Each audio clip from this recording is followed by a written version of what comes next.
ಸುಮತಿಭಿರನುಮೇಯಂ ಶುಭ್ರಕಾಯಂ ಸಖಾಯಂ ಸುಖಮಜಮನಪಾಯಂ ಮುಕ್ತ್ಯುಪಾಯಂ ವಿಮಾಯಂ ನೃಹಜಮಹಮಮೇಯಂ ಧ್ಯೇಯಮಾಮ್ನಾಜಗೇಯಂ ಸದಜಮಸದಜೇಯಂ ಶ್ರೀಸಹಾಯಂ ಭಜೇಯಂ ಅಭ್ರಮಂ ಭಂಗರಹಿತಂ ಅಜಡಂ ವಿಮಲಂ ಸದಾ ಆನಂದತೀರ್ಥಮತುಲಂ ಭಜೆ ತಾಪತ್ರಜಾಪಹಂ ಭವತಿ ಯದನುಭಾವಾತ್ಯಡಮು ಕೋಪಿ ವಾಗ್ಮಿ ಜಡಮತಿರಪಿ ಜಂತುರ್ಜಾಯತೆ ಪ್ರಾಜ್ಞಮೌಲಿಃ ಸಕಲವಚನಚೇತೋ ದೇವತಾ ಭಾರತೀ ಸಾ ಮಮ ವಚಸಿ ನಿಧತ್ತಾಂ ಸನ್ನಿಧಿಂ ಮಾನಸೇ ಚ ಮಿಥ್ಯಾಸಿದ್ಧಾಂತದುರ್ಧ್ವಾಂತವಿಧ್ವಂಸನ ವಿಚಕ್ಷಣಃ ಜಯತೀರ್ಥಾಖ್ಯತರಣಿರ್ಭಾಸತಾಂ ನೋ ಹೃದಂಬರೆ ಅರ್ಥಿಕಲ್ಪಿತಕಲ್ಪೋಯಂ ಪ್ರತ್ಯರ್ಥಿಗಜಕೇಸರಿ ವ್ಯಾಸತೀರ್ಥಗುರುರ್ಭೂಜಾದಸ್ಮದಿಷ್ಟಾರ್ಥಸಿದ್ಧಜೆ ಪೂಜ್ಯಾಯ ರಾಘವೇಂದ್ರಾಯ ಸತ್ಯಧರ್ಮರತಾಯ ಚ ಭಜತಾಂ ಕಲ್ಪವೃಕ್ಷಾಯ ನಮತಾಂ ಕಾಮಧೇನವೇ ತಪಸ್ವಾಧ್ಯಾಯ ಶುಶ್ರೂಷಾ ಕೃಷ್ಣಪೂಜಾರತಂ ಮುನಿಂ ವಿಶ್ವೇಶಮಿಷ್ಟದಂ ವಂದೇ ಪರಿಮ್ರಾಟ್ ಚಕ್ರವರ್ತಿನಂ ಶ್ರೀಗುರುಭ್ಯೋ ನಮಃ ಹರಿ ಓಂ. ಇವತ್ತಿನ ಸಂಚಿಕೆಯಲ್ಲಿ ಚೈತ್ರ ಗೌರಿ ತೃತೀಯ ಅಂತಲೇ ಪ್ರಸಿದ್ಧವಾದ ಒಂದು ವ್ರತದ ಬಗ್ಗೆ ತಿಳ್ಕೊಳ್ಳಿಕ್ಕಿದ್ದೀವಿ. ನಾವು ಗೌರಿ ತದಿಗೆ ಅಂತಲೂ ಇದಕ್ಕೆ ಕರಿತೀವಿ. ಗೌರಿ ತದಿಗೆ, ಗೌರಿ ತೃತೀಯ, ಚೈತ್ರ ಗೌರಿ ತೃತೀಯ, ಹೀಗೆ ಅನೇಕ ಹೆಸರುಗಳನ್ನು ಈ ವ್ರತದ ಬಗ್ಗೆ ಕೇಳ್ತೀವಿ. ಎಲ್ಲ ಹೆಸರಿನಲ್ಲೂ ಸೇರಿರೋದು ಗೌರಿನೇ. ನಾವು ಈ ವ್ರತದಂದು ಆರಾಧನೆ ಮಾಡಬೇಕಾದ ದೇವತೆ ಯಾರು ಅಂದರೆ ಅದು ಪಾರ್ವತೀ ದೇವಿ. ಪಾರ್ವತಿ ಬಂದ್ಲು ಅಂತಂದರೆ ಅವಳ ಒಳಗಡೆ ಭಾರತೀ ದೇವಿ ಅಥವಾ ಸರಸ್ವತಿ ದೇವಿ, ಆಮೇಲೆ ಲಕ್ಷ್ಮೀ ದೇವಿ, ಹೀಗೆ ಯಾವುದೇ ಒಬ್ಬ ದೇವತೆಯನ್ನು ಚಿಂತನೆ ಮಾಡಿದ ಕೊನೆಗೆ ಲಕ್ಷ್ಮೀ ದೇವಿಯವರೆಗೆ ಬರಲೇಬೇಕು. ಈ ನಿಟ್ಟಿನಲ್ಲಿ ಈ ಪಾರ್ವತಿಯ ಆರಾಧನೆಗೆ ಅಂತ ಮೀಸಲಾಗಿರೋದು ಚೈತ್ರ ಗೌರಿ ತೃತೀಯ. ಈ ಚೈತ್ರ ಗೌರಿ ತೃತೀಯದ ಬಗ್ಗೆ ಪುರಾಣಗಳಲ್ಲಿ ನಮಗೆ ಮಾಹಿತಿಗಳು ಸಿಗತ್ತೆ. ಪುರಾಣಗಳಲ್ಲಿ ಈ ಚೈತ್ರ ಗೌರಿ ವ್ರತದ ಬಗ್ಗೆ ಅನೇಕ ಮಾಹಿತಿಗಳು ಲಭ್ಯವಾಗತ್ತೆ ನಮಗೆ.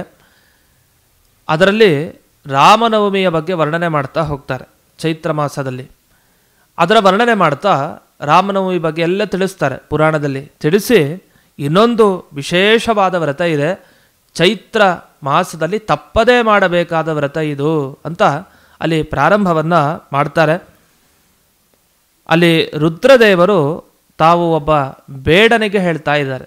ವ್ಯಾಧ ರುದ್ರದೇವರು ಒಬ್ಬ ಬೇಡನಿಗೆ ಹೇಳುವಂಥ ಮಾತು, ರಾಮನವಮಿ ವ್ರತ ಆಚರಣೆ ಮಾಡಬೇಕು ಅಂತೆಲ್ಲ ಹೇಳ್ತಾ ಬಂದು ಕೊನೆಗೆ ಈ ಮಾತನ್ನು ಶುರು ಮಾಡ್ತಾರೆ. ಅನ್ಯಚ್ಚಾಪಿ ಪ್ರವಕ್ಷ್ಯಾಮಿ ಗೌರಿ ವ್ರತಮನುತ್ತಮಂ. ಇನ್ನೊಂದು ಹೇಳ್ತೀನಿ, ಗೌರಿ ವ್ರತ ಅಂತ ಇದೆ, ತುಂಬ ಉತ್ತಮವಾದ ವ್ರತ, ಇದನ್ನು ಮಾಡಲೇಬೇಕು ಸ್ತ್ರೀಯರಾದವರು, ಎಂದಿಗೂ ತಪ್ಪಿಸಬಾರದು. ಯಾಕೆ ಈ ವ್ರತದ ಫಲ ತುಂಬ ಇದೆ, ಸ್ತ್ರೀಯರಿಗೆ ಬಹಳ ವಿಶೇಷವಾದ ಫಲ. ಸ್ತ್ರೀಯರು ಚೆನ್ನಾಗಿ ಆಚರಣೆ ಮಾಡಿದ್ರೆ ಪುರುಷರಿಗೂ ತುಂಬ ಅನುಕೂಲ, ಅಂಥ ವ್ರತ ಇದು. ಹಾಗಾಗಿ ಈ ಗೌರಿ ವ್ರತ ಬಗ್ಗೆ ತಿಳಿಸ್ತಾ ಮೊದಲನೇದಾಗಿ ಒಂದು ಮಾತು ಹೇಳ್ತಾರೆ. ಈ ಗೌರಿ ವ್ರತ ಯಾವಾಗ ಬರೋದು? ಚೈತ್ರ ಮಾಸೆ ಸಿತೆ ಪಕ್ಷೆ ತೃತೀಯಾಯಾಂ ಚ ನಾರಿಭಿಃ.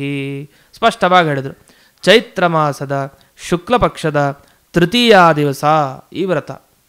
ನಾವೇನು ಅಂದ್ಕೊಳ್ತೀವಿ, ವ್ರತ ಅಂದರೆ ಒಂದೇ ದಿವಸ ಮುಗಿದೋಯ್ತು ಅಂತ. ಈ ವ್ರತ ಹಾಗಲ್ಲ. ಈ ವ್ರತ ಒಂದು ದಿವಸದಲ್ಲಿ ಮುಗಿಯೋ ವ್ರತ ಅಲ್ಲವೇ ಅಲ್ಲ. ಈ ಚೈತ್ರ ಗೌರಿ ವ್ರತ ಶುರು ಮಾಡೋದು ಚೈತ್ರ ಮಾಸದ ಶುಕ್ಲ ಪಕ್ಷ ತೃತೀಯ ತಿಥಿ ದಿವಸ. ಮುಕ್ತಾಯ ಆಗೋದು ಎಲ್ಲಿವರೆಗೆ ಮಾಡಬೇಕಿದು? ವೈಶಾಖ ಮಾಸದ ಶುಕ್ಲ ಪಕ್ಷದ ತೃತೀಯ ತಿಥಿ ಅವತ್ತಿನವರೆಗೆ ಈ ವ್ರತ ಇದೆ. ಇವತ್ತಿಂದ ಶುರು ಮಾಡಿಕೊಂಡು ಸ್ತ್ರೀಯರು ಮಾಡಬೇಕು. ಹೇಗೆ ಮಾಡಬೇಕು ಈ ವ್ರತವನ್ನು? ಮೊದಲು ಹೇಳ್ತಾರೆ, ಸ್ನಾನ ಮಾಡಿಯೇ ವ್ರತ. ಸ್ನಾನವನ್ನು ಜ್ಞಾಪಿಸ್ತಾರೆ. ಸ್ನಾನ ಮಾಡ್ತೇನೆ ಹಾಗೇ ಅಲಂಕಾರ ಮುಖ ತೊಳ್ಕೊಂಡು ಹಾಗೇ ಬಂದು ಕೂತ್ಕೊಂಡು ವ್ರತ ಮಾಡೋದಲ್ಲ. ಸ್ನಾತ್ವಾ ಅಂತ ಮೊದಲು ಶುದ್ಧವಾಗಿ ಸ್ನಾನವನ್ನು ಮಾಡಬೇಕು ಸ್ತ್ರೀಯರು. ಬೆಳಗ್ಗೆ ಬೇಗ ಎದ್ದು ಸ್ನಾನವನ್ನು ಮಾಡಿ ಆಮೇಲೆ ಒಂದು ಮಂಟಪ ನಿರ್ಮಾಣ ಮಾಡಬೇಕು. ಮಂಟಪ ನಿರ್ಮಾಣ ಮಾಡ್ಕೊಳ್ಳೋದು. ಸಾಮಾನ್ಯವಾಗಿ ನಾವು ಗೌರಿ ಪೂಜೆ, ಗಣೇಶ ಪೂಜೆ ಬಂದಾಗ ಹೇಗೆ ಮಂಟಪ ನಿರ್ಮಾಣ ಮಾಡ್ತೀವೋ ಅದೇ ರೀತಿ ಇದನ್ನೊಂದು ಸ್ವಲ್ಪ ವಿಶೇಷವಾಗಿ ನಿರ್ಮಾಣ ಮಾಡಬೇಕಾದ ಮಂಟಪ. ಈ ಚೈತ್ರ ಗೌರಿ ವ್ರತದ ಆಚರಣೆಯ ನಿಮಿತ್ತ ಒಂದು ಮೃಣ್ಮಯ ದುರ್ಗವನ್ನು ಕಟ್ಟಬೇಕಂತೆ. ದುರ್ಗ ಅಂದರೆ ಕೋಟೆಗಳು ಅಂತ ಅರ್ಥ. ಈಗೆಲ್ಲ ಹಿಂದೆ ರಾಜರುಗಳೆಲ್ಲ ಯಾವುದೇ ಶತ್ರುಗಳು ಬರಬಾರದು ಅಂತ ಕೋಟೆಗಳು ಕಟ್ತಾ ಇದ್ರಲ್ಲ, ಆ ರೀತಿ ಒಂದು ಮಣ್ಣಿನಿಂದ ಕೋಟೆಯನ್ನು ನಿರ್ಮಾಣ ಮಾಡಬೇಕಂತೆ ಮನೆಯಲ್ಲೇ. ಅಂದರೆ ಒಂದು ದೊಡ್ಡದಾಗಿ ಒಂದು ಸ್ಥಳ ಮಣ್ಣಿನಿಂದ ಕೋಟೆಯ ನಿರ್ಮಾಣ ಮಾಡಬೇಕು. ಮಾಡಿ ಅಲ್ಲಿ ವಿಚಿತ್ರವಾಗಿರುವಂತಹ ಧಾನ್ಯಗಳನ್ನು ಹಾಕಬೇಕು. ಅಂದರೆ ಒಳ್ಳೊಳ್ಳೆ ಧಾನ್ಯಗಳು, ಒಟ್ಟು 18 ಧಾನ್ಯಗಳನ್ನು ಹೇಳ್ತಾರೆ.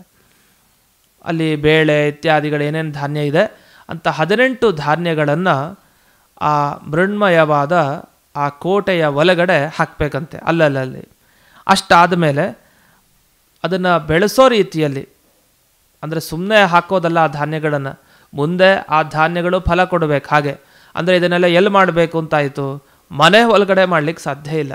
ಮನೆಯ ಹೊರಗಡೆ ಒಂದು ಜಾಗದಲ್ಲಿ, ಅದು ಹಳ್ಳಿಗಳಲ್ಲಾದರೆ ವಿಶೇಷವಾಗಿ ನಾವು ಮಾಡಬಹುದು. ಹೊರಗಡೆ ಜಾಗ ಇರುತ್ತೆ, ಗಿಡಗಳು ಮರಗಳು ಇರುವಂಥ ಒಂದು ಒಳ್ಳೆಯ ಪರಿಸರ, ಮಣ್ಣಿರುವಂಥ ಪರಿಸರ, ಅಲ್ಲಿ ಬೆಳಿಬೇಕಲ್ಲ ಮುಂದಕ್ಕೆ ಅದೆಲ್ಲ. ಆದ್ದರಿಂದ ಅಲ್ಲಿ ಮಾಡಬೇಕಾದ ವಿಶೇಷ ವ್ರತ ಇದು. ಅದು ನಾವು ಇಂದಿನ ದಿವಸ ನಮ್ಮ ಶಕ್ತಿಗನುಗುಣವಾಗಿ, ನಮ್ಮ ಯೋಗ್ಯತೆಗೆ ಅನುಗುಣವಾಗಿ ಮನೆಗಳಲ್ಲೂ ಕೂಡ ಒಂದು ಮಂಟಪದ ರೀತಿಯಲ್ಲಿ ಕಲ್ಪನೆ ಮಾಡಿ ಈ ಚೈತ್ರ ಗೌರಿ ವ್ರತದ ಆಚರಣೆಯನ್ನು ಮಾಡಬಹುದು, ತಪ್ಪೇನಿಲ್ಲ.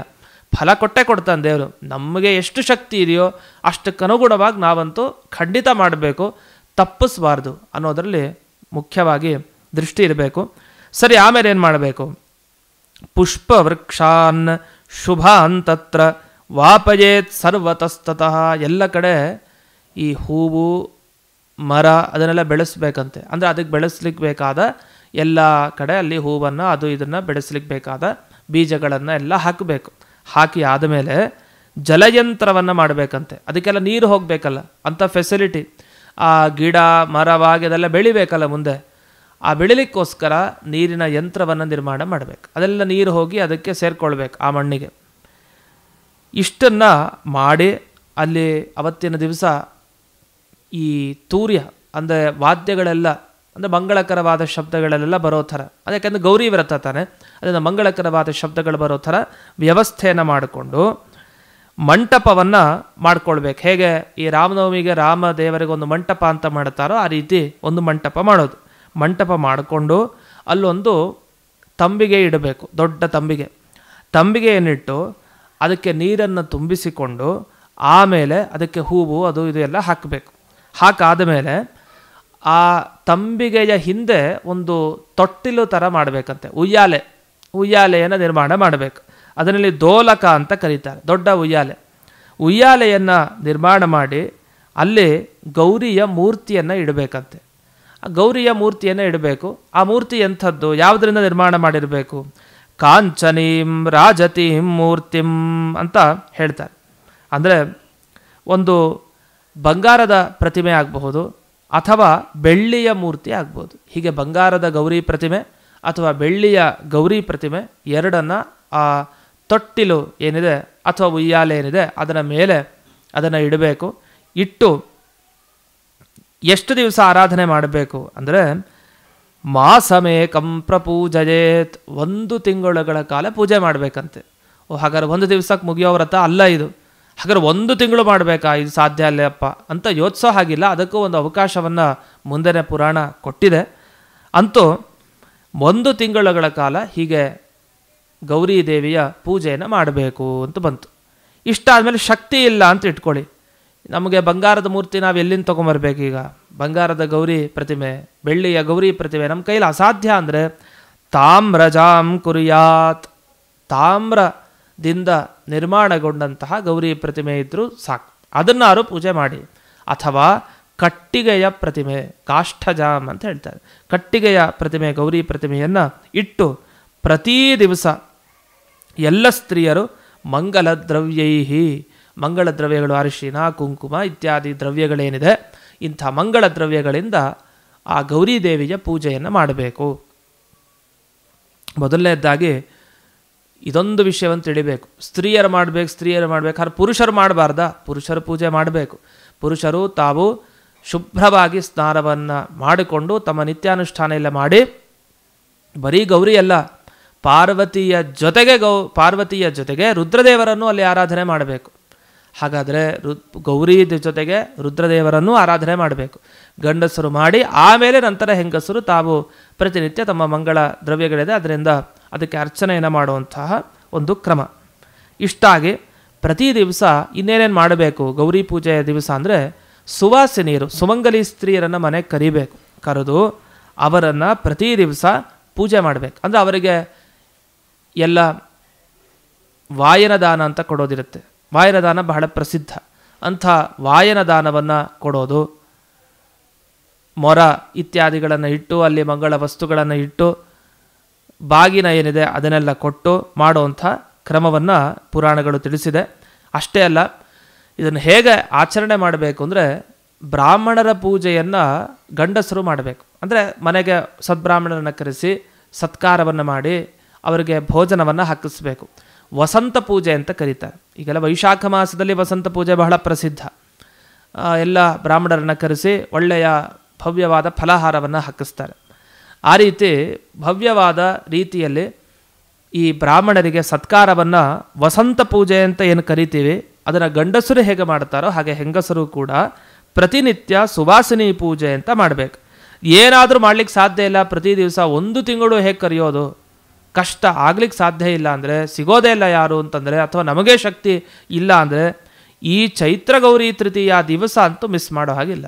ಈ ದಿವಸ ಅಂತೂ ವಿಶೇಷವಾಗಿ ಶುಭಗಾನಾಂ ಪ್ರಪೂಜನಂ, ಸೌಮಂಗಲ್ಯವನ್ನು ಪಡೆದ ಸ್ತ್ರೀಯರಿಗೆ ಪೂಜೆಯನ್ನು ಮಾಡಬೇಕು. ಅವರಿಗೆ ಭೋಜನ ಹಾಕಿಸ್ಬೇಕು. ಭೋಜನ ಸುಮ್ಮನೆ ಅಲ್ಲ, ಸುಮ್ಮನೆ ಅನ್ನ ಸಾರು ಅಷ್ಟು ಹಾಕಿಸ್ ಕಲಿಸೋದಲ್ಲ. ನಾನಾ ಪಕ್ವಾನ್ನ ಸಂಯುಕ್ತಂ ಘೃತ ಪಾಯಸ ಸಂಯುತಂ, ತುಪ್ಪದಿಂದ ಚೆನ್ನಾಗಿ ಭರಿತವಾದ ಪಾಯಸವನ್ನು ಹಾಕಿ ಅನೇಕ ರೀತಿ ಪಕ್ವಾನ್ನಗಳು ಚೆನ್ನಾಗಿ ಮಾಡಿದಂತಹ ದೇವರಿಗೆ ಸಮರ್ಪಣೆಯಾದ ನೈವೇದ್ಯವನ್ನು ಅವರಿಗೆ ಬಡಿಸಿ ಮಾಡಿದರೆ, ಅಷ್ಟೇ ಅಲ್ಲ ಅಲಂಕಾರ ವಸ್ತ್ರಗಳನ್ನು ಕೊಡಬೇಕು. ಅವರು ಧರಿಸಲಿಕ್ಕೆ ಅಂದರೆ ಸುವಾಸಿನಿಯರು ಧರಿಸಲಿಕ್ಕೆ ಬೇಕಾದ ಶುಭ್ರವಾದ ಅಲಂಕೃತವಾದ ವಸ್ತ್ರಗಳನ್ನು ಕೊಟ್ಟು, ಅರಿಶಿನ ಕುಂಕುಮ ಹೀಗೆ ಏನೇನು ಸ್ತ್ರೀಯರಿಗೆ ಪ್ರತಿ ಹಬ್ಬದಲ್ಲಿ ನೀಡ್ತೀವೋ ಅದೇ ರೀತಿ ಆ ಸಂದರ್ಭದಲ್ಲೂ ಎಲ್ಲ ಸ್ತ್ರೀಯರು ಕೂಡ ನೀಡಬೇಕು. ಇಷ್ಟನ್ನೆಲ್ಲ ಮಾಡಿದಾಗ ವಿಶೇಷ ಫಲ ಏನು ಅಂದರೆ, ಭರ್ತುರಾಯುಷ್ಯಮಿಚ್ಛದ್ಭಿ ದಾರೈಸ್ತದ್ದೇಜಮುತ್ತಮಂ. ಹೀಗೆಲ್ಲ ಸುವಾಸಿನಿಯರ ಆರಾಧನೆ ಮಾಡ್ತಾ ಇದ್ರೆ ಗಂಡನಿಗೆ ಆಯುಷ್ಯ ಜಾಸ್ತಿ ಆಗತ್ತೆ. ಹಾಗಾದರೆ ಗಂಡನಿಗೆ ದೀರ್ಘಾಯುಷ್ಯ ಸಿಗಬೇಕು, ತನಗೂ ದೀರ್ಘಾಯುಷ್ಯ ಸಿಗಬೇಕು, ತನ್ನ ಮಕ್ಕಳಿಗೂ ದೀರ್ಘಾಯುಷ್ಯ ಸಿಗಬೇಕು ಅಂದರೆ ಇಂಥ ಗೌರಿ ದೇವಿಯ ಆರಾಧನೆಯನ್ನು ಚೈತ್ರ ಗೌರಿ ತೃತೀಯ ಈ ದಿವಸ ವಿಶೇಷವಾಗಿ ಮಾಡಬೇಕು. ಹೀಗೆ ಮಾಡಬೇಕಾದ್ರೆ ಒಂದು ಸ್ನಾನವನ್ನು ಕೂಡ ಹೇಳಿದ್ದಾರೆ. ಆ ಸ್ನಾನ ಎಂಥದ್ದು ಅಂದರೆ, ಆಗ ಹೇಳ್ತಾರೆ ಇಲ್ಲಿ, ಸ್ನಾನ ಆಗಬೇಕಾದ್ರೆ ಶೀತಲ ಗೌರಿ ಸ್ನಾನ ಅಂತಿದೆ. ಶೀತಲಾ ಗೌರಿ ಸ್ನಾನ ಅಂತ ಇದಕ್ಕೆ ಕರೀತಾರೆ. ಇದೇನು ಶೀತಲಾ ಗೌರಿ ಸ್ನಾನ ಅಂದರೆ ಇವತ್ತಿನ ದಿವಸ ಮಾಡೋ ಸ್ನಾನ ಇದೆಯಲ್ಲ ತುಂಬ ಪವಿತ್ರ, ಅದಕ್ಕೆ ಶೀತಲಾ ಗೌರಿ ಸ್ನಾನ ಅಂತ ಕರೀತಾರೆ. ಪ್ರತಿನಿತ್ಯ ವೈಶಾಖ ಮಾಸದ ತೃತೀಯವರೆಗೆ, ಶುಕ್ಲ ಪಕ್ಷದ ತೃತೀಯವರೆಗೆ ಮಾಡುವಂಥ ಸ್ನಾನವನ್ನು ಕೂಡ ಈ ಶೀತಲಾ ಗೌರಿ ಸ್ನಾನ ಅಂತ ಕರೀತಾರೆ. ಆದರೆ ಈ ಶೀತಲಾ ಗೌರಿ ಸ್ನಾನ ಅಂದರೆ ಏನು? ಶೀತಲ ಅಂದರೆ ತಂಪಾಗಿರೋದು, ಅಂದರೆ ತಣ್ಣೀರು ಸ್ನಾನ ಮಾಡಬೇಕು ಅಂತ ಅರ್ಥ. ಅದು ಬೆಳಗಿನ ಜಾವ ಬೇಗೆದ್ದು. ತಣ್ಣೀರು ಸ್ನಾನ ಮಾಡೋದು ಅಂತಂದರೆ ಇದು ಎಲ್ಲಿ ಮಾಡೋದು, ಯಾವ ತೀರ್ಥದಲ್ಲಿ ಇದನ್ನು ಮಾಡಬೇಕು ಅಂದರೆ ಆಗ ವಿವರಣೆ ಮಾಡ್ತಾರೆ. ರುದ್ರದೇವರು ಹೇಳ್ತಾರೆ ಎಲ್ಲಿ ಮಾಡಬೇಕು ಅಂದರೆ, ಈ ಶೀತಲಾ ಗೌರಿ ಸ್ನಾನ ಯತ್ರ ಯತ್ರ ರಾಮತೀರ್ಥಂ ವರ್ತತೆ ಜಗತೀತಲೆ ಸೀತಾತೀರ್ಥಂ ತತ್ರ ತತ್ರ ಜ್ಞೇಯಂ ಸೀತಾಕೃತಂ ನರೈಃ. ಅದು ಶೀತಲಾ ಗೌರಿ ಸ್ನಾನ ಅಂದರೆ ಸೀತೆಗೆ ಹೋಗ್ತಾರೆ, ಅಂದರೆ ಲಕ್ಷ್ಮೀದೇವಿ ರೂಪ ಸೀತೆ. ಸೀತಾತೀರ್ಥಕ್ಕೆ ಹೋಗಿ ಪ್ರತಿನಿತ್ಯ ಈ ಚೈತ್ರ ಗೌರಿ ತೃತೀಯದಿಂದ ಆರಂಭಿಸಿ ಮಾಡೋ ಸ್ನಾನಕ್ಕೆ ಶೀತಲಾ ಗೌರಿ ಸ್ನಾನ ಅಂತ ಕರೀತಾರೆ. ಸೀತಾತೀರ್ಥ ಎಲ್ಲಿ ಹಿಡ್ಕೊಂಡು ಹೋಗೋಣ ಈಗ ಅಂದರೆ, ರಾಮತೀರ್ಥ ಎಲ್ಲೆಲ್ಲಿದೆಯೋ ಅಲ್ಲೆಲ್ಲ ಸೀತಾತೀರ್ಥ ಇದೆ ಅಂತ. ಅದಕ್ಕೆ ಚೈತ್ರ ಮಾಸದಲ್ಲಿ ಅಯೋಧ್ಯೆಗೆ ಹೋಗಬೇಕಂತೆ ಸರಯೂ ನದಿ ಸ್ನಾನ ಬಹಳ ಮಹತ್ವವನ್ನು ಪಡೆದಿದೆ. ಸರಯೂ ನದಿಯಲ್ಲಿ ಸ್ನಾನ ಮಾಡಬೇಕು. ಅಯೋಧ್ಯೆಯ ಪರಿಸರದಲ್ಲಿರೋ ಯಾವುದೇ ನದಿ ಆಗ್ಬೋದು, ಆ ನದಿಯಲ್ಲಿ ಸ್ನಾನ ಮಾಡೋದು ಬಹಳ ವಿಶೇಷ ಅಂತ ಹೇಳ್ತಾರೆ. ಅದರಲ್ಲಿ ಒಂದು ಮಾತು, ರಾಮತೀರ್ಥ ಅಂದರೆ ಮನೆಯಲ್ಲಿ ಸಾಲಿಗ್ರಾಮಗಳಿದೆ, ರಾಮನ ಮೂರ್ತಿ ಇರುತ್ತೆ, ಅಲ್ಲಿ ಹರಿಯುವಂಥ ಜಲ ಏನಿದೆಯಲ್ಲ ಅದೇ ರಾಮತೀರ್ಥ. ಅಂದಮೇಲೆ ಸೀತಾತೀರ್ಥ ಇರುತ್ತೆ ಅಂತ ಅರ್ಥ. ನೀವು ಮನೆಯಲ್ಲೇ ಮಾಡಿ, ಆದರೆ ಈ ಅನುಸಂಧಾನದಲ್ಲಿ ಮಾಡಿ ಅನ್ನೋದು ಬಹಳ ಮುಖ್ಯವಾದ ವಿಷಯ. ಅಂತೂ ಸೀತಾಭಿಧಾ ತೀರ್ಥ, ಸೀತಾ ಅನ್ನೋ ಹೆಸರಿನ ತೀರ್ಥದಲ್ಲಿ ಪ್ರತಿನಿತ್ಯ ಸ್ತ್ರೀಯರು ಈ ಚೈತ್ರ ಮಾಸದಲ್ಲಿ, ಅದು ಈ ತೃತೀಯ ದಿವಸದಿಂದ ಆರಂಭಿಸಿಕೊಂಡು ಮಾಡುವಂಥ ಸ್ನಾನ ಇದೆ, ಅದು ಬಹಳ ಪವಿತ್ರ. ಆದ್ದರಿಂದ ಈ ಶೀತಲಾ ಗೌರಿ ಸ್ನಾನ ಮಾಡಿ ಚೈತ್ರ ಗೌರಿ ವ್ರತದ ಆಚರಣೆಯನ್ನು ಮಾಡಬೇಕು. ಅಷ್ಟೇ ಅಲ್ಲ, ಈ 30 ದಿವಸ ಮಾಡಬೇಕಾದ ಈ ವ್ರತ ಇದೆಯಲ್ಲ, ಇದು ಈ ವ್ರತದ ಕೊನೆಗೆ ಅಂದರೆ ವೈಶಾಖ ಮಾಸದ ಶುಕ್ಲ ಪಕ್ಷದ ತೃತೀಯಾದಂದು ಸಮಾಪ್ತಿ. ಅವತ್ತಿನ ದಿವಸ 30 ಜನ ಸುವಾಸಿನಿಯರನ್ನು ಕರೆಸ್ಬೇಕು. 1 ತಿಂಗಳು ಮಾಡಿದ್ದಲ್ಲ, ದಿವಸಕ್ಕೊಬ್ಬೊಬ್ಬರು ಸುವಾಸಿನಿಯರು ಅಂತ ಒಟ್ಟಿಗೆ 30 ಜನರನ್ನು ಕರೆಸಿ ಅವರಿಗೆ ಬೇಕಾದ ಭೋಜನದ ವ್ಯವಸ್ಥೆ ಎಲ್ಲವನ್ನು ಮಾಡಿ ಅವರಿಗೆ ಅಲಂಕಾರ ವಸ್ತ್ರಗಳನ್ನು ಕೊಟ್ಟು, ಕೊನೆಗೆ ಗುರುಪತ್ನಿಯರಿಗೆ ಅಂದರೆ ತಮ್ಮ ಗುರುಗಳ ಪತ್ನಿಯರಿರ್ತಾರಲ್ಲ ಅವರಿಗೆ ವಿಶೇಷವಾಗಿ ಅವತ್ತಿನ ದಿವಸ ಸತ್ಕಾರವನ್ನು ಮಾಡಬೇಕು. ಇಷ್ಟೆಲ್ಲ ಸಾಧ್ಯ ಇಲ್ಲ ಅಂದರೆ ಒಬ್ಬರನ್ನಾದರೂ ಕರೆಸಿ ಸುವಾಸಿನಿಯರನ್ನು ಈ ಚೈತ್ರಗೌರಿ ತೃತೀಯ ದಿವಸ ಮಾಡಬೇಕು. ಯಾಕೆಂದರೆ ತುಂಬ ವಿಶೇಷವಾದ ಫಲ ಇದಕ್ಕಿದೆ. ರಾಮನವಮಿಗೆ ಎಷ್ಟು ಫಲನೋ ಆಚರಣೆಗೆ ಅಷ್ಟೇ ಫಲ.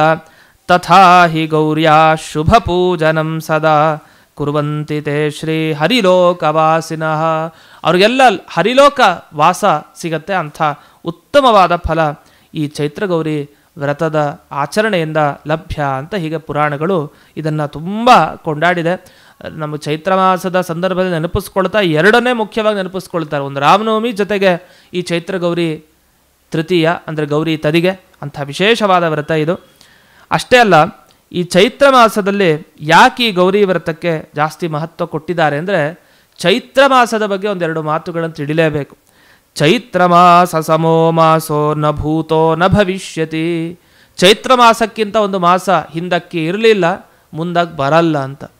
ಅದು ಯಾಕೆ ಇಷ್ಟು ಮಹತ್ವ ಕೊಟ್ಟಿದ್ದಾರೆ ಅಂದರೆ, ವಿಷ್ಣುವಿನ ಥರ ದೇವರೊಬ್ಬ ಮುಂಚೆ ಸಿಕ್ಕಿದ್ನ ಮುಂದೆ ಸಿಗೋಲ್ಲ ಹಾಗೆ ಅಂತಾರೆ. ಇದನ್ನು ಮಧುಮಾಸ ಅಂತಲೂ ಕರೀತಾರೆ ಚೈತ್ರ ಮಾಸಕ್ಕೆ. ಇಂಥ ಮಧುಮಾಸದಲ್ಲಿ ಮಾಡೋ ಪ್ರತಿ ಕೆಲಸವೂ ಕೂಡ ಅಕ್ಷಯ ಫಲ. ಹಾಗಾಗಿ ಗೌರಿ ದೇವಿಯ ಅನುಗ್ರಹದಿಂದ ಅಕ್ಷಯ ಫಲವನ್ನು ನಾವು ಪಡಿಬೋದು. ಈ ಒಂದು ಮಾಸದಲ್ಲಿ ನಾವೇನಾದರೂ ಆಚರಣೆ ಮಾಡದೇ ಇದ್ದರೆ ಹೇಗೆ ಅಂದರೆ, ಅಡುಗೆ ಎಲ್ಲ ಮಾಡ್ದ ಉಪ್ಪೇ ಹಾಕಲಿಲ್ಲ ಹೇಗೋ ಹಾಗೆ. ಎಲ್ಲ ಮಾಸಗಳಲ್ಲಿ ಆಚರಣೆ ಮಾಡಿದ್ವಿ, ಚೈತ್ರ ಮಾಸ ಮಾತ್ರ ಬಿಟ್ಬಿಟ್ವಿ, ಮುಗಿದೋಯ್ತು. ಹಾಗೆ ಬುಡನೇ ಸರಿ ಇಲ್ಲ ಅಂದರೆ ಇನ್ನು ಮುಂದೆ ಮರ ಹೇಗೆ ಬೆಳೆಯುತ್ತೆ? ಹಾಗೆ ಬುಡದಂತೆ ಇರೋದು ಚೈತ್ರ ಮಾಸ. ಚೈತ್ರ ಫಸ್ಟ್ ಮಾಸ, ಚೈತ್ರ ಮಾಸ, ಆಮೇಲೆ ವೈಶಾಖ, ಒಂದೊಂದೇ ಬರುತ್ತೆ. ಎಲ್ಲ ಮಾಸ ಮಾಡಿಬಿಟ್ಟು ಮೊದಲನೇ ಮಾಸನೇ ತಪ್ಪಿಸಿದ್ದೀರಿ ಅಂದರೆ ಇದು ಹೇಗಾಯಿತು? ಒಂದು ಕಟುವಾದ ಮಾತನ್ನು ಹೇಳ್ತಾರೆ. ಸ್ತ್ರೀ ತಾನು ಎಲ್ಲ ಅಲಂಕಾರ ಮಾಡ್ಕೊಂಡಿದ್ದಾಳಂತೆ, ವಸ್ತ್ರನೇ ಇಲ್ವಂತೆ, ಏನು ಉಪಯೋಗ? ಹಾಗಾಯ್ತಂತೆ. ಅಂದರೆ ನೀವು ಎಲ್ಲ ಮಾಸದಲ್ಲೇ ಆಚರಣೆ ಮಾಡಿಕೊಂಡ್ರು ಚೈತ್ರ ಮಾಸ ತಪ್ಪಿಸಿದಿರಿ ಅಂತ ಆದರೆ ಏನು ಉಪಯೋಗ ಇಲ್ಲ. ಸುಮ್ಮನೆ ಅಲಂಕಾರ ಮಾಡಿ ನಗ್ನಳಾದ ಸ್ತ್ರೀಯಂತೆ ಅಂತ ಅಷ್ಟು ಕಟುವಾಗಿ ಮಾತನ್ನು ಹೇಳಿದ್ದು ಉಂಟು. ಇನ್ನು ಇಷ್ಟನ್ನು ತಪ್ಪದೇ ಮಾಡಬೇಕು ಚೈತ್ರಗೌರಿ ವ್ರತ ಆಚರಣೆ ಮಾಡೋರು. ಈ ಚೈತ್ರಗೌರಿ ತೃತೀಯ ಆಚರಣೆ ಮಾಡೋರು ಜೇನುತುಪ್ಪ ತಿನ್ನೋ ಹಾಗಿಲ್ಲ, ತುಪ್ಪ ಇಲ್ಲ, ಮೊಸರಿಲ್ಲ, ಇದೆಲ್ಲ ಬಿಟ್ಟು ದಂಪತಿಗಳ ಆರಾಧನೆಯನ್ನು ಮಾಡಬೇಕು. ಈ ಚೈತ್ರಗೌರಿ ತೃತೀಯದಿಂದ ಆರಂಭಿಸಿ ಹೀಗೆ ವಿಶೇಷವಾದ ವ್ರತ. ತೈಲಾಭ್ಯಂಗ ಇಲ್ಲ, ಮತ್ತು ಸ್ನಾನವನ್ನು ಮಾಡಬೇಕು. ಸ್ನಾನ ಮಾಡದೇ ಇದ್ದರೆ ದೋಷ. ದಿವಾಸ್ವಾಪ ಅಂದರೆ ಹಗಲು ಹೊತ್ತು ಮಲಗೋ ಹಾಗಿಲ್ಲ, ಮತ್ತು ಕಂಚಿನ ಪಾತ್ರೆಯಲ್ಲಿ ಊಟ ಮಾಡೋ ಹಾಗಿಲ್ಲ, ಮಂಚ ಗಿಂಚ ಎಲ್ಲ ಬಿಟ್ಟುಬಿಡಬೇಕು. ನಿಷಿದ್ಧವಾದದ್ದನ್ನು ಯಾವಾಗಲೂ ತಿನ್ನಬಾರ್ದು. ಅದರಲ್ಲಂತೂ ಇಲ್ಲಿ ವಿಶೇಷವಾಗಿ ಅಪ್ಪಿತಪ್ಪಿನೂ ಕೂಡ ಆಸೆಯಿಂದಲೂ ತಿನ್ನಬಾರ್ದು. ಮತ್ತು ದ್ವಿರ್ಭುಕ್ತಂ ನಿಶಿಭೋಜನಂ, ಹಾಗೆ ರಾತ್ರಿ ಹೊತ್ತು ಭೋಜನ ಮಾಡೋದು ತಪ್ಪು, ಬಿಟ್ಬಿಡಬೇಕು. ರಾತ್ರಿ ಹೊತ್ತು ಫಲಹಾರ ಮಾತ್ರ. ಹೀಗೆ ಅನೇಕ ವ್ರತಗಳನ್ನು ಇಲ್ಲಿ ತಿಳಿಸ್ತಾ ಬಂದರು. ಇದು ಹೇಗಿದೆ ಅಂದರೆ, ಒಂದು ಮಾತನ್ನು ಹೇಳ್ತಾರೆ. ಈ ಚೈತ್ರ ಮಾಸದ ಈ ಗೌರಿ ತೃತೀಯದ ಆಚರಣೆ ಹೇಗೆ ಅಂದರೆ, ಮಾಸಾನಾಂ ಪ್ರಥಮೋ ಮಾಸಃ ಚೈತ್ರ ಮಾಸಃ ಪ್ರಕೀರ್ತ್ಯತೆ ಮಾತೃವತ್ ಸರ್ವಜೀವಾನಾಂ ಸದೈವ ಇಷ್ಟ ಫಲಪ್ರದಃ. ಈಗ ಮಕ್ಕಳಿಗೆ ತಾಯಿಗಿಂತ ಒಂದು ದೊಡ್ಡ ವಸ್ತು ಸಿಗತ್ತಾ ಜಗತ್ತಿನಲ್ಲಿ? ಯಾರಿಗೇ ಆಗಲಿ ತಾಯಿಗಿಂತ ಒಂದು ದೊಡ್ಡ ವಸ್ತು ಸಿಗತ್ತಾ? ಇಲ್ಲ. ತಾಯಿ ಯಾವ ರೀತಿ ಮಕ್ಕಳನ್ನು ಪೋಷಣೆ ಮಾಡ್ತಾಳೋ, ಮಕ್ಕಳಿಗೇನು ಬೇಕೋ ತಾಯಿ ಹೇಗೆ ನೀಡ್ತಾಳೋ ಹಾಗೆ ಇನ್ಯಾರೂ ನೀಡಲ್ಲ. ಯಾರೇ ನೀಡಿದ್ರು ಏನೋ ಒಂದು ಅಪೇಕ್ಷೆ ಇಟ್ಕೊಡ್ತಾರೆ. ಆದರೆ ತಾಯಿ ಮಾತ್ರ ಮಕ್ಕಳ ಮೇಲೆ ನಿಷ್ಕಲ್ಮಶವಾದ ಪ್ರೀತಿಯನ್ನಿಟ್ಟು ತಮ್ಮ ಮಗುವಿಗೆ ಒಳ್ಳೆಯದಾಗಬೇಕು ಅಂತ ಶುದ್ಧ ಮನಸ್ಸಿನಿಂದ ಬಯಸ್ತಾರೆ. ಹಾಗೆ ಚೈತ್ರ ಮಾಸನೂ ಹಾಗೆ ಅಂತ. ಎಲ್ಲ ಮಾಸಗಳು ಒಂದು ಕಡೆ ಆದರೆ ಈ ಚೈತ್ರ ಮಾಸ ತಾಯಿಯಂತೆ ಅಂತ. ಹಾಗಾದ್ರೆ ತಾಯಿ ಯಾವತ್ತಾರು ನಮ್ಮನ್ನು ಬಿಡ್ತಾಳ? ಇಲ್ಲ.